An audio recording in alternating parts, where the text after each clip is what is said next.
তাদের সঠিক তালিকাটা, তাদের সঠিক সংখ্যাটা কেউ করতে পারেননি। বিশেষ করে অন্তর্বর্তীকালীন সরকার যারা ১.৫ বছর থাকলেন, অনেক কাজের কথা তারা বললেন, কিন্তু তাদের তো প্রধান কাজ ছিল যে শহীদ ইউসুফদের মতো আত্মদানকারী, জীবন দানকারী এই সমস্ত শিশু বাচ্চাদের এদের গেজেটটা ঠিকমতো করা, এদের তালিকাটা করা, এদেরকে পুনর্বাসন করা। কিন্তু হয়তো অনেকখানি হয়েছে, কিন্তু সম্পূর্ণভাবে সেটি হয়নি।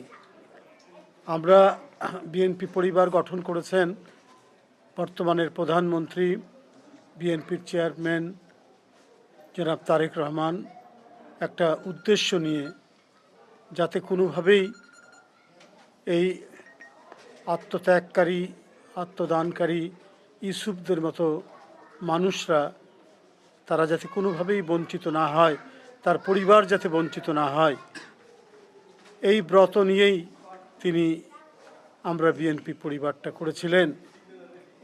আতিকুর রহমান রুমন এবং মকসুদুল মোমেনিন মিথুনের নেতৃত্বে এবং যারা এখানে উপদেষ্টারা আছেন সবাইকে নিয়ে এইটি তিনি করেছিলেন। একমাত্র উদ্দেশ্য যেন কেউ যেন বাদ না পড়ে।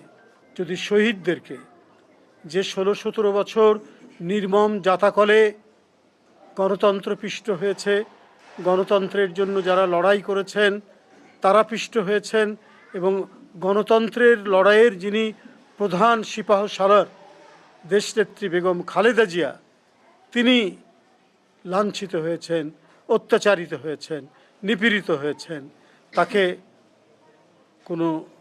তার চিকিৎসা দেওয়া হয়নি, তাকে উন্নত চিকিৎসার মাধ্যমে সুস্থ হওয়ার কোনো সুযোগ দেওয়া হয়নি।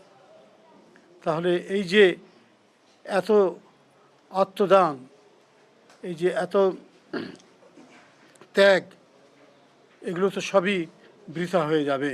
আজকে যদি শহীদের মা সে যদি চিকিৎসা না পায়, তার যদি থাকার জায়গা না থাকে, সে যদি অনাহারে অর্ধাহারে দিন কাটায়, রমজান মাসেও খাবারের জন্য অপেক্ষা করতে হয় অন্য সন্তান নিয়ে, এ বড় বেদনার, এ বড় দুঃখের, এ বড় করুণ কাহিনী।